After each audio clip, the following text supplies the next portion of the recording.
মিয়া মিয়া কৰি থকা আৰু লগতে মিয়া মিয়াকৈ কমেণ্ট কৰি থকা সেইবিলাকক কৈছোঁ দেই। লাহে লাহে যে আপোনালোকে গম পায়নে শৰ্মা গুপ্তা মহন্ত এইবিলাক যে মিয়ালৈ গৈ আছে আপোনালোকে গম পায়নে? তাৰ এটা উদাহৰণ লৈ আজি আপোনালোকৰ মাজলৈ আগবঢ়াইছোঁ এই ভিডিঅ'টো।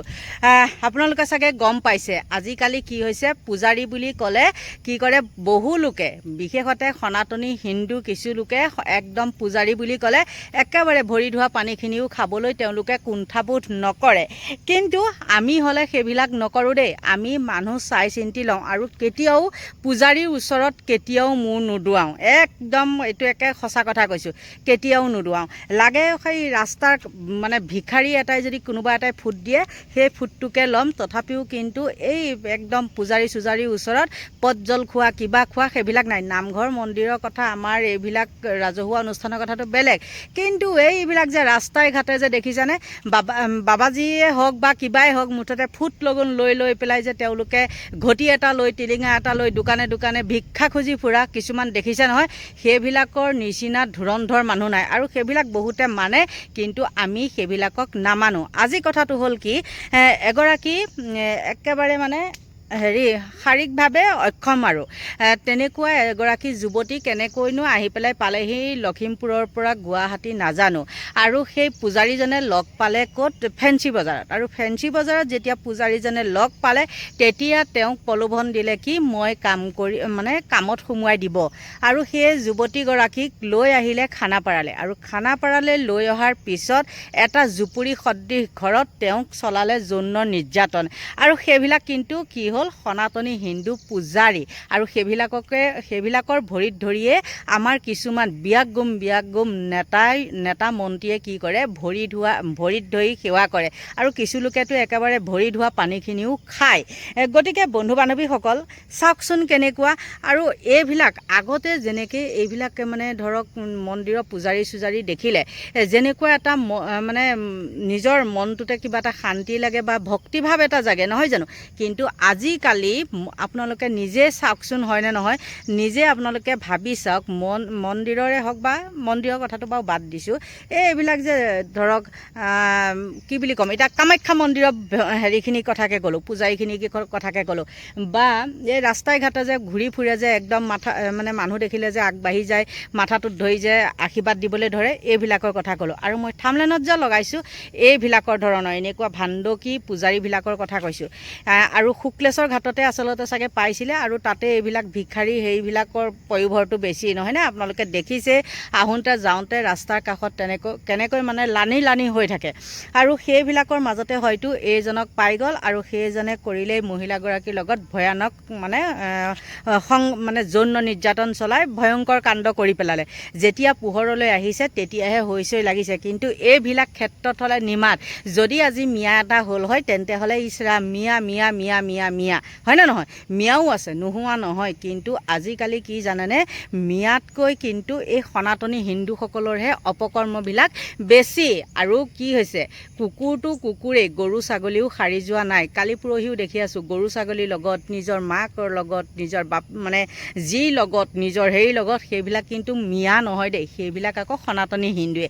গতিকে বন্ধু বান্ধৱীসকল চাওকচোন আপোনালোকে, এই সনাতনী হিন্দুসকলে, হিন্দু বুলি মইহে কৈছোঁ দেই, আচলতে এওঁলোক চাগে মিয়া, নহয়নে? শৰ্মা গোস্বামী মহন্ত এওঁলোক চাগে মিয়া, নহ'লেনো আৰু এনেকুৱা কাম কৰিবনে? চাই লওক। মিয়াৰ দুষ্কৰ্মৰ কথা বৰ্ণনা কৰি থাকোঁতে এইবাৰ ৰাজ্যত হিন্দু পূজাৰীয়ে কৰিলে জঘন্য কাণ্ড। কাম দিয়াৰ চলেৰে মাতি বিশেষভাৱে সক্ষম যুৱতীৰ সৈতে পূজাৰীয়ে কৰিলে জঘন্য ঘটনা। জুপুৰি ঘৰত যুৱতীক চলোৱা হ'ল যৌন নিৰ্যাতন। বাহ্যিক ৰূপ দেখিলেই মনত ভক্তিভাৱ উপজা এগৰাকী পূজাৰী। ধুতি পাঞ্জাবী চোলাৰে, ডিঙিত গেৰুৱা বস্ত্ৰ, কপালত চন্দনৰ ফুট। পাছে পূজাৰীৰ বেশত ঘূৰা পূজাৰীৰ মন আকো কুৎসিত। পূজাৰীৰ বিৰুদ্ধে গুৰুতৰ অভিযোগ আনিছে এইগৰাকী শাৰীৰিকভাৱে বিশেষ সক্ষম যুৱতীয়ে। খবৰ অনুসৰি কাম বিচাৰি লখিমপুৰৰ পৰা এইগৰাকী বিশেষ সক্ষম যুৱতীয়ে আহিছিল গুৱাহাটীলৈ। কাম বিচাৰি ঘূৰি ফুৰোতেই ফেঞ্চি বজাৰত পূজাৰীক লগ পায় যুৱতীগৰাকীয়ে। আৰু কাম দিয়াৰ চলেৰে এই পূজাৰীয়ে যুৱতীগৰাকীক লৈ যায় খানাপাৰালৈ, কিন্তু কাম দিয়াৰ অচিলালৈ এটা জুপুৰি ঘৰত যুৱতীগৰাকীক যৌন নিৰ্যাতন চলোৱাৰ অভিযোগ পূজাৰীৰ বিৰুদ্ধে। মানুহটো হ'ল নাৰাংগীত হয়, মই ঘৰো চিনি পাওঁ তাৰ ঘৰ। আপোনাক তাক ঘৰত নিছিলে খানাপাৰা নিছিলে? তাৰ ঘৰত নিছিলে। ঘৰত লৈ গৈছিল? সেইটো কাৰণে মই তাৰ ঘৰো চিনি পাওঁ। সেইটো কাৰণে এতিয়া সি নাহিলে তাৰ ঘৰৰ পৰা উঠাই আনিবগৈ। ঘৰত উঠাব মানে আপোনাক কাম দিম বুলি কৈছে? সেই কাম ক'ত কাম দিম বুলি কৈছিলে? খানাপাৰাত।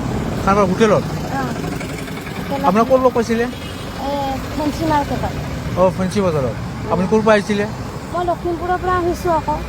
আহি পিনে ফেঞ্চি মাৰ্কেটত মানে এনেকুৱা ফ্ৰুট বিক্ৰী কৰে যে, সিহঁতক চিনি মানে চাওঁতে ইমান চিনি পাওঁ। তেতিয়া এটা কৈছিলে আৰু ভণ্টি কাম কৰিলে মতে যে এনেকুৱা মানুহ ঘৰত মানুহ ঘৰত ঝাৰু পোছা মাৰা আৰু নহ'লে মাৰোৱাৰী মানুহ ঘৰত ভাল কাম আছে, এনেকুৱা মানে কথা পাতি আছিলে মোৰ লগত। সেই তেতিয়াই সি ক'লে মোৰ ৰেষ্টুৰেণ্ট আছে, তাত কাম কৰিবা নেকি ক'লে। মই ক'লো কৰিম, কাম পালেতো এনেও কৰিম।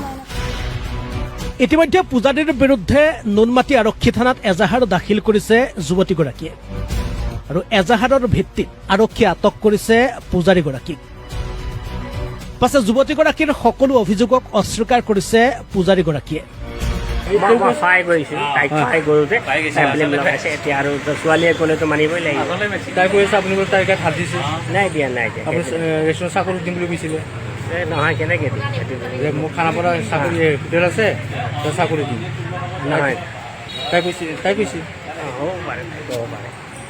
আপুনি হোটেল হাত এটা দিছে? খোলাৰ কথা কৈছিলোঁ, হোটেল এটা খোলাৰ কথা কৈছিলোঁ। হয়। তাত হোটেল এটা খুলি পেলাই হেৰি কৰিবৰ কাৰণে। ছোৱালী মাইকী মানুহে যি ক'লেওতো সেইটোতো না কৰিব নোৱাৰি, কিন্তু মোৰ হিচাপত এতিয়া কি বিচাৰিছে তাই মই নাজানো। আৰু এনেকুৱা কিমান হেৰি আছে, মোৰ কামাখ্যাত কিমান ছোৱালীক মই উদ্ধাৰ কৰি লৈ গৈছোঁ, গোৱালপাৰাত এতিয়াও আছে ঘৰত। আৰু কিমান হেৰি আছে সেইটো কোনো চাৰিওপিনে আপুনিতো মোক চিনি পায় কেতিয়াৰ পৰা। তাৰমানে কথাটো মিছা? মানে আপুনি গাত হাত দিয়া নাই? নাই দিয়া, নাই দিয়া। এনেই আপোনাক ফচাব বিচাৰি আছে? দেখিলে নিশ্চয় আপোনালোকে কেনেকুৱা পূজাৰী হ'ল এইবিলাক। আৰু এইবিলাকক কি কৰোঁ আমি, মানে তেওঁলোকৰ ওচৰত আমি দক্ষিণা এটা দি পেলাই কি কৰোঁ, আমাৰ মনোকামনা পূৰ্ণ হ'বৰ কাৰণে তেওঁলোকৰ পৰা আশীৰ্বাদ বিচাৰোঁ, নহয় জানো? আৰু আপোনালোকে বিচাৰিবনে? এইবিলাকেই হ'ল সেই নাৰী কেলেংকাৰী কিবা কিবি। মুঠতে তেওঁলোকক কি ক'ম আৰু, 2 নম্বৰী কামেৰে এওঁলোক ভয় পৰ। আৰু এটা কথা কওঁ দেই, আপোনালোকে আগতে দেখিছিলে নে নাই জানো, এই মন্দিৰত যে পূজা কৰে কিবা কৰে, সেইবিলাক কিবা এখন ধৰক চুৰিয়া তুৰিয়া পিন্ধি পেলাই তেনেকৈ কৰিবলৈ যায়, নহয় জানো? মন্দিৰত পূজা কৰিবলৈ যায়। কিন্তু আজিকালি আকৌ কি, গেৰুৱা বসন এটা পিন্ধি লয়, ফুট এখন লৈ বুলেটহে লয়। বুলেট লয় আৰু স্কুটি দেখাই নাই, মই বুলেটহে লয়। আপোনালোকে ফালে কেনেকুৱা নাজানো, কিন্তু মই গুৱাহাটীৰ কথাহে কৈছোঁ। গতিকে এইবিলাকেই হ'ল ভাণ্ডকী। আপোনালোকৰ পৰা লৈছোঁ বিদায়, বাই বাই।